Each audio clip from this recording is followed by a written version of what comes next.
самостоятельный выход на улицу, жана көчөгө машина айдап чыгыш, бул өзүмдүн аракетимден болуп, мындай мага өтө особенный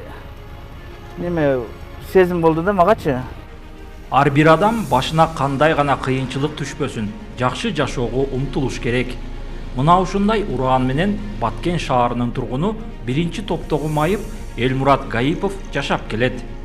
Учурда үй бүлөсү бар, өткөн жылы унаа алган. Бир канча жыл мурун мунун баары Элмураттын кыялы болчу.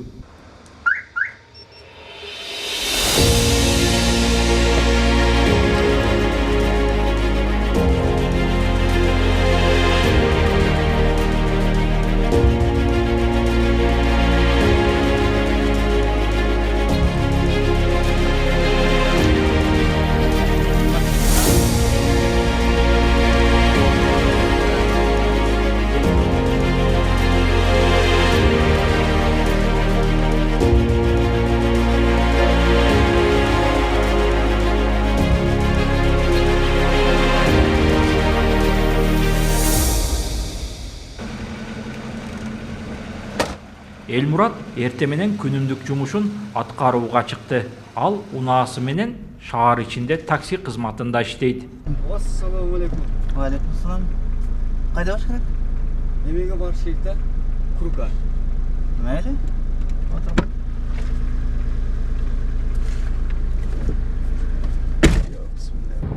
Таксиге чыкканыма я вышел, так сказать, на работу в такси, вернее, устроился на работу в такси 28 ноября прошлого года. Да, уже почти бир жыл болуп калды. 7-8 ай болуп калды.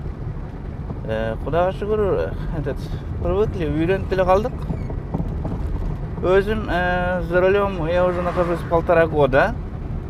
Ну, машинаны 2024 жылы, так, 2024 жылдын башында алдым. Кошуна колоңдор менен тынчпыр жийип, өзүм дагы жийинип алдык. Ушул эми биз мамлекеттик жумушта иштебесек дагы ушу колдон келишинче эл катары бала чаканы, үй бүлөнү багайын деп ушундай машинаны атайын ручной кылдырып алганмын. Унаа айдаганды кошуналары үйрөтүп, ал эми жолдо жүрүүнүн эрежесин интернеттен көрүп билип алган.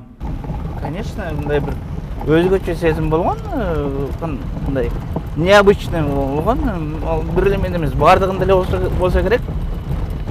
Ошо бир сөз менен айтканда, кошуна колоңдордун дагы жардамы өтө чоң болду. Мына машинаны алып бергенге, алышканга да көмөктөштү, бир аз акча жыйышып, өзүбүз дагы жыйындык. Анан көчөгө чыкканда, бирок самостоятельно өзүм ошо YouTube канал аркылуу, автоинструктор 62 деген канал аркылуу үйрөнүп чыктым.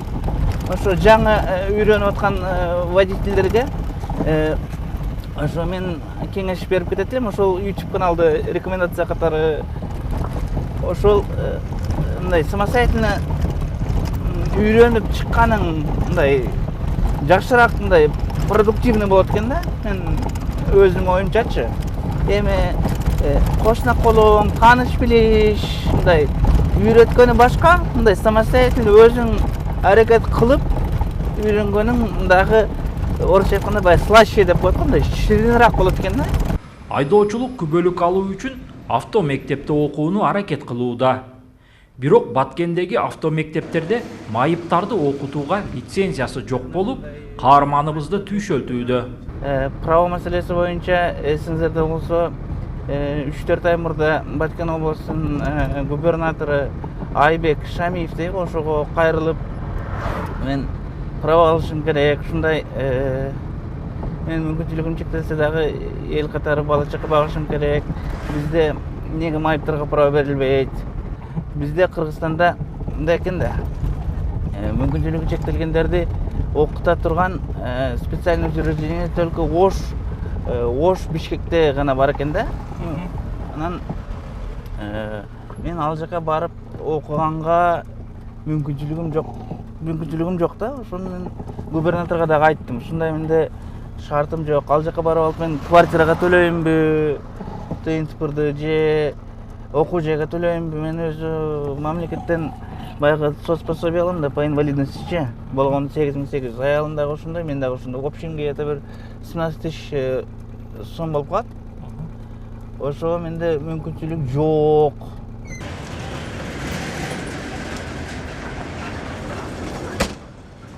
Беш 10 жыл мурун автоунаа мындай турсун, жашаганга үй жайы жок. Ар кимдин колунда күн кечирип келген. Бирок анын жакшы жашоого болгон кыялдары орундалды. Үй бүлө куруп, балалуу болду. Азыр бул балам Кудайга шүгүр 2 жаш болуп калды. Кече жакында туулган күнү болду. Кудайга шүгүр 2 жашка толду. Кудайга шүгүр ден соолугу жакшы, алтысан аман дегендей. Кудайга миң марта шүгүр. Анан айтайын дегеним, жашоого өзү негизи мындай стремление, внутреннее стремление болуш керек. Колдон келишинче аракет кылып жашаш керек. Анан биз дагы өзүңүздөр билгендей 2017 жылдары үйлүү болобуз деп марафон кылдык. Анан элдин баткен эли бардыгы билет. Ден соолугунан мүмкүнчүлүгү чектелип, оор тагдырга дуушар болгон Элмурат дайыма жакшы сүйлөп, эч кимди капа кылбаганга аракет кылат. Анын айтымында ар бир адам жакшы жашоого умтулуусу керек. Ден соолугу таза туруп, тагдырына таарынып жашаган же болбосо аракештикке берилип кеткен адамдарды көрүп таң калат. Өзү бир сөз менен айтканда, бул жашоого адам бир жолу келет да. Повторной жизни не бывает. Потому что это, мындай айтканда, билет да, бул жашоо как выигрышная лотерея да. Бул жашоого бир марта келесиң, бир Кудай билет, один Бог знает. Канча адам мисалы максимум жашаса бир 100 жыл, 120 жыл жашайт да. В среднем бир 80-90 да. Ошондо ошол жашоодо колдон келишинче мындай ичпей, чекпей, жаман жолго барбай, колдон келишинче Кудайга шүгүр деп, ошо билген амалдарыңды, мисалы намаз болобу, же намаз үйрөнө элек болсо, жакшылык иштер болобу, ошол кыскасы стремление кылып жашаш керек да, главное чөкпөш керек, негизичи. Жанагы ичкиликке берилип, кысылып, бул наразы болуштун өзү негизи кереги жок да, потому что у нас время и так ограничено да.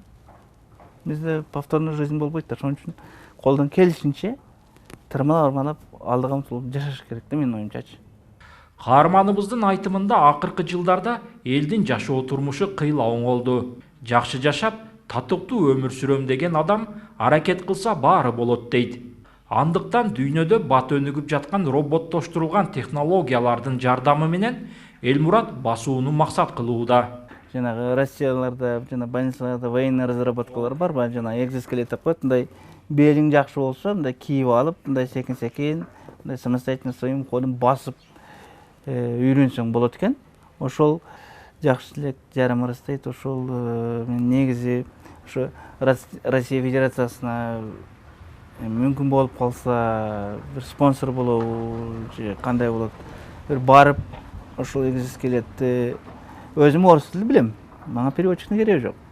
Өзүм ошо доктурлар менен сүйлөшүп туруп, ошол бир экзоскелетти алып, өзү реабилитационный период как минимум бир ай экен да, максимум 2 ай экен. Ошого үйрөнүп, ошол басышты. Ошол менен алып келип, кичине болсо дагы мындай Кудайга шүгүр бар путумду ошо өзүм неме менен иштетип бассам деген оюм бар да. Туубаса майып болуп төрөлүп, кийин жаш кезинде жалгыз тирегичи апасынан айрылган Элмурат оор күндөрдү башынан өткөрсө да, кабагым кашым дебей, жаратканга шүгүр кылып жашап келет.